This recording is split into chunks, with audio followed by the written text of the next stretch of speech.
오늘 우리에게 주시는 하나님의 말씀은 마태복음 26장 33절입니다. 베드로가 대답하여 이르되 모두 주를 버릴지라도 나는 결코 버리지 않겠나이다. 아멘. 오늘은 시험에 들지 않게 기도하라, 시험에 들지 않게 기도하라 라는 제목으로 말씀을 증거하도록 하겠습니다. 제가 초등학교 다닐 때 운동회가 열리면 가장 설레고 기대되던 것이 달리기였습니다. 왜냐하면 저는 달리기에 소질이 있고 엄청 잘한다고 생각했기 때문입니다. 보통 6명이 한 조가 돼서 달리기를 하는데 1등은 공책 3권을 줬어요. 저는 1학년 때부터 4학년 때까지 늘 1등을 해서 공책 3권을 받았습니다. 그래서 육상부에 들어가야 하나 고민까지 했어요. 그런데 5학년 때부터 어긋나기 시작했습니다. 5학년 때 뛰다가 넘어졌고 다시 일어나 달려서 3등을 했어요. 얼마나 억울했는지. 넘어지고도 3등을 했으니 넘어지지 않았으면 당연히 1등이라고 생각했어요. 그래서 더더욱 억울했습니다. 그래서 6학년 운동회를 손꼽아 기다렸어요. 드디어 6학년 운동회 날이 왔습니다. 저는 실수만 하지 않으면 무조건 1등이라고 생각했어요. 그런데 넘어지지 않았는데도 4등으로 들어왔습니다. 정말 최선을 다했는데 4등이었어요. 3등이면 공책 1권이라도 받는데 4등부터는 아무것도 없는 겁니다. 운동회 때 공책을 못 받은 적이 한 번도 없었는데 충격이었어요. 저는 그날 저의 실력을 제대로 알았습니다.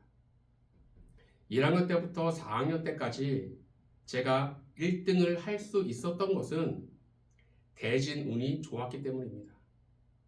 잘 달리는 아이들이 없는 그런 조에 들어가서 1등을 한 거예요.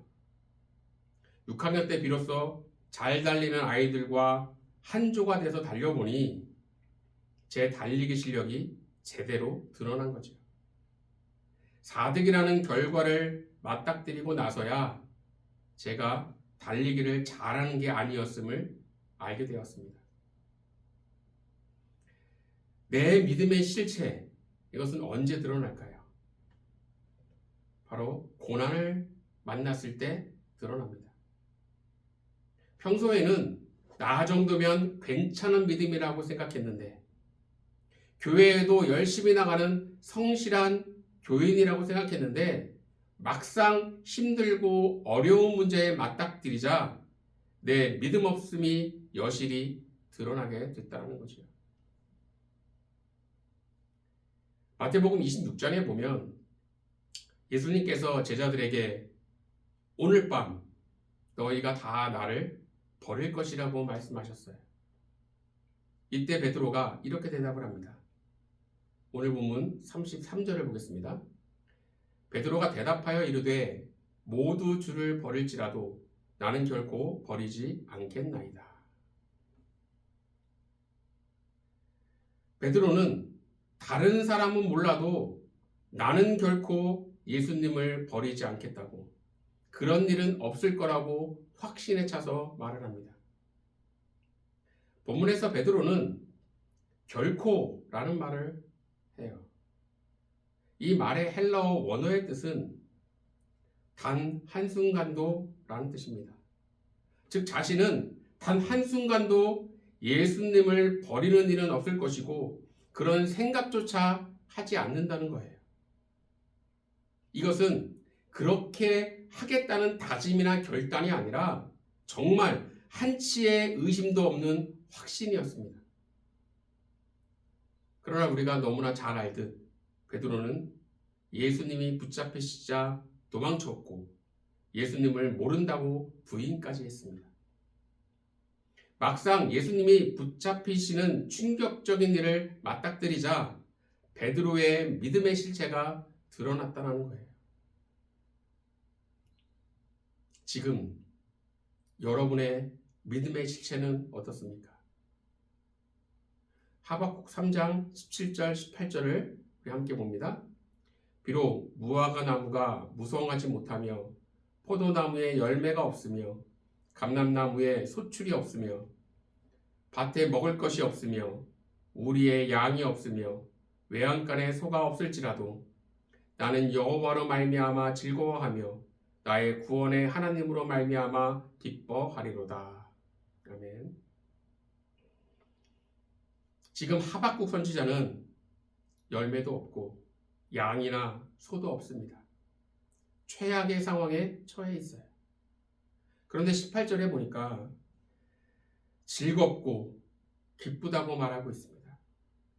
하나님 때문에 즐겁고 기쁘다는 거예요.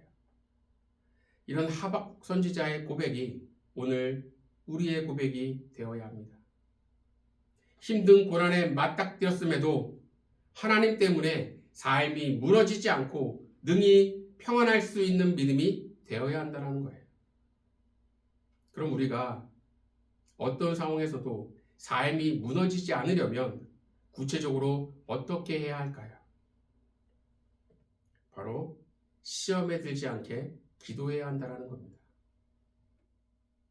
우리가 흔히 시험에 들었다라는 말을 하는데 이 시험에 들었다라는 말을 구글에서 검색해 보면 이렇게 말하고 있습니다. 누군가로 인해 마음이 불편하거나 상처를 입어서 그 사람을 보거나 특정 상황을 만나는 게 괴롭다는 뜻, 이렇게 되어 있어요. 악한 마귀가 성도들을 넘어뜨리는 데 사용하는 가장 강력한 무기가 시험에 들게 하는 겁니다. 목사님을 보는 게 불편하게 만들고 또는 어느 집사, 장로, 권사에게 상처받아 그 사람을 보는 게 불편하고 싫어지게 만든다는 거예요. 그런데 성도들이 시험에 드는 이유를 들여다보면 아무것도 아닌 경우가 참 많습니다. 얼마든지 그럴 수도 있겠다고 여길 만한 그런 것들로 시험에 들어서 교회를 떠나거나 교회에 분란이 일어나게 된다는 거죠. 어떤 교회에 봉고차 한 대를 교회에 헌물로 낸 권사님이 있었어요. 교회에서 성실히 봉사하던 분이었는데 장로가 되지 못하자 시험에 들었고 차를 도로 내려오라며 교회에서 난리를 쳤다는 거예요. 2022년 대통령 선거를 앞두고 저희 지방에 있는 어떤 한 교회에서 목사님이 다른 건 몰라도 대통령 후보자가 무당에 연결되어 있는 건 아니지 않느냐라는 말을 했는데 그 말에 어떤 권사님이 시험에 들어서 교회를 나갔다라는 거예요. 또 얼마 전 대통령 탄핵 찬성 집회가 불붙듯 일어날 때 어떤 목사님이 집회에 참석하는 것은 좋은데 그 전에 충분히 기도를 먼저 하는 게 좋지 않겠느냐라는 말을 했다가 탄핵 찬성 집회에 참석했던 청년 2명이 시험에 들어 교회를 나갔다라는 거예요. 교회에서 성실히 봉사하다가 내가 원하는 대로 되지 않는다고, 목사의 정치적 성향이 나와 맞지 않다고 시험에 듭니다. 얼마든지 이해할 수 있고 그럴 수 있는 일인데 순식간에 시험에 들어 교회에 분란을 일으키거나 교회를 나가버린다는 거죠. 이렇게 시험은 갑자기 일어날 수 있습니다. 그럼 왜 우리는 이렇게 시험에 들게 되는 걸까요? 바로 하나님이 언제나 서열 1위라는 것을 잊기 때문입니다. 마태복음 6장 24절을 우리 함께 봅니다. 한 사람이 두 주인을 섬기지 못할 것이니 혹 이를 미워하고 저를 사랑하거나 혹 이를 중히 여기고 저를 경히 여김이라 너희가 하나님과 재물을 겸하여 섬기지 못하느니라. 예수님은 한 사람이 두 주인을 섬기지 못한다고 말씀하셨어요. 즉 재물과 하나님을 동시에 주인으로 섬길 수 없다라는 겁니다. 우리의 주인은 오직 하나님 한 분뿐이다라는 거죠. 그래서 서열을 한번 정리해 보면 당연히 하나님은 맨 위에 서열 1위입니다. 그럼 그 다음 두 번째로 서열 2위는 나일까요? 아니면 재물일까요? 바로 우리가 바로 서열 2위라는 거예요. 그래서 올바른 서열은 하나님, 나, 재물 이렇게 되어야 합니다. 재물은 내가 다스리고 명령해야 하는 종이에요.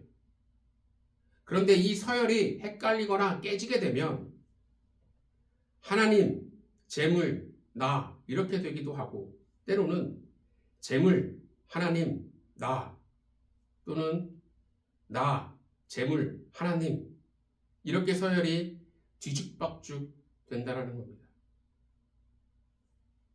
창세기 1장 28절을 함께 봅니다.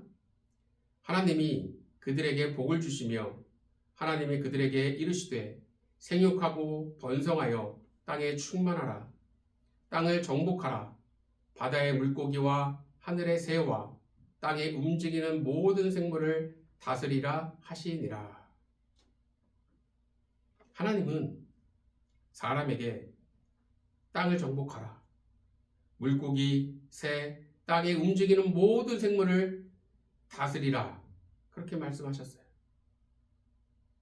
지금은 화폐가, 즉 돈이 많으면 부자지만 화폐가 생기기 전에는 가축이나 곡식의 많음이 부의 상징이었습니다.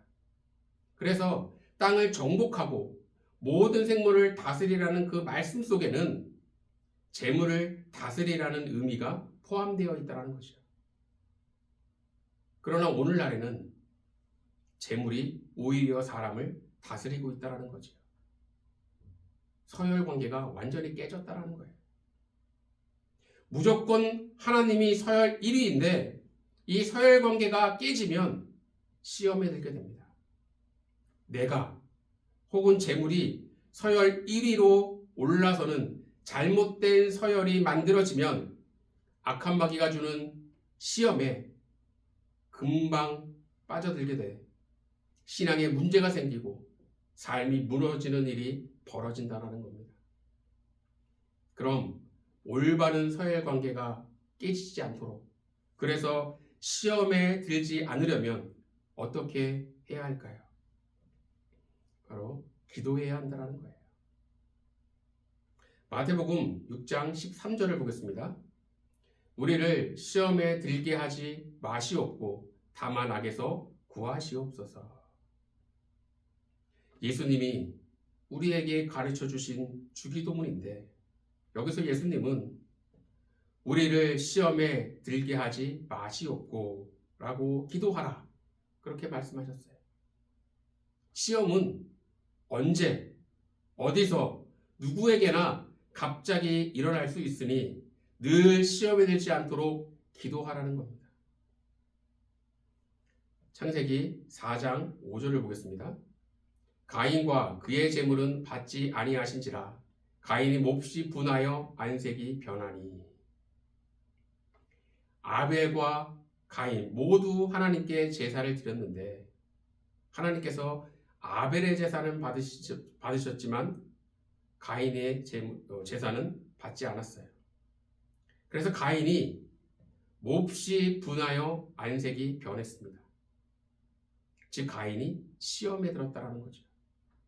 시험에 든 가인은 아벨을 보는 게 불편하고 싫었습니다. 그래서 결국 아벨을 죽였어요.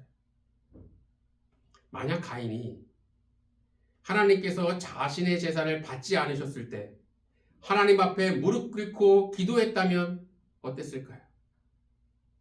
왜 자신의 제사는 받지 않으셨냐고 알려달라고 내가 죄 지은 것이 있다면 회개하겠다고 하나님께 무릎 꿇고 기도했다면 가인은 시험에 들지 않았을 것이고 아벨을 죽이는 살인죄를 범하지도 않았을 것입니다. 사무엘상 18장 8절을 보겠습니다. 사울이 그 말에 불쾌하여 심히 노하여 이르되 다윗에게는 만만을 돌리고 내게는 천천만 돌리니 그가 더 얻을 것이 나라 말고 무엇이냐 하고. 다윗이 블레셋과의 전쟁을 승리하고 돌아올 때 백성들이 다윗을 칭송하는 노래를 부르자 사울 왕은 백성들이 자신보다 다윗을 더 칭송한다 라는 생각이 들면서 시험에 들었어요. 시험에 든 사울 왕은 다윗을 계속해서 죽이려 했습니다. 만약 사울 왕이 백성들이 자신보다 다윗을 더 칭송하는 것 같다 라는 생각이 들었을 때 하나님 앞에 나와 기도했다면 어땠을까요? 마음의 평안함을 달라고, 더 지혜롭고 더 용감하게 백성들을 다스릴 수 있는 능력을 달라고 기도했다면 사울 왕은 시험에 들지 않았을 것입니다. 마태복음 6장 13절을 다시 한번 보겠습니다. 우리를 시험에 들게 하지 마시옵고 다만 악에서 구하시옵소서. 시험에 들면 악으로, 죄로 이어지게 됩니다.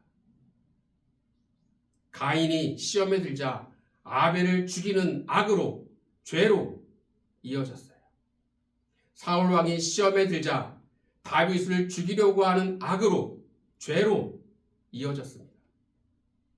죄로 이어진 삶은 무너진 삶이고 깨진 삶입니다. 오늘 본문에서도 베드로가 자신은 결코 단 한순간도 예수님을 버리지 않겠다고 결단만 했지 그는 기도하지 않았어요. 기도해야 할 때 오히려 잠을 잤습니다. 그래서 악한 마귀가 주는 시험에 들었고 예수님을 배반하는 죄로 이어져 신앙이 무너졌고 삶이 깨지고 말았다는 거예요. 우리는 베드로와 다를까요? 어떤 상황에서도 신앙이 무너지지 않고 삶이 깨지지 않을 만큼의 믿음을 우리는 가지고 있을까요? 자신만만해 하지 마십시오. 언제 어떻게 누구에게나 갑자기 시험에 드는 일이 일어날 수 있습니다. 그러니 시험에 들지 않도록 늘 기도해야 한다는 거예요. 이것을 잊지 마시고 늘 깨어 기도하는 가운데 어떤 상황에서도 시험에 들지 않고 믿음으로 이겨내고 승리하는 저와 여러분이 되기를 간절히 축원합니다.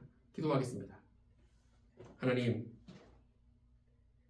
저희들 시험에 들지 않도록 늘 기도하는 하나님의 백성 되게 하여 주시옵소서. 우리들의 믿음의 실체가 너무나 허약하고 나약하여 작은 어려움에도 무너지는 것이 아니라 늘 시험에 들지 않도록 기도하는 가운데 어떤 상황에서도 늘 주님께 기도하며 믿음으로 승리할 수 있는 믿음의 백성 되게 하여 주시옵소서. 모든 것 주님을 의지하오며 예수님 이름으로 기도드리옵나이다. 아멘.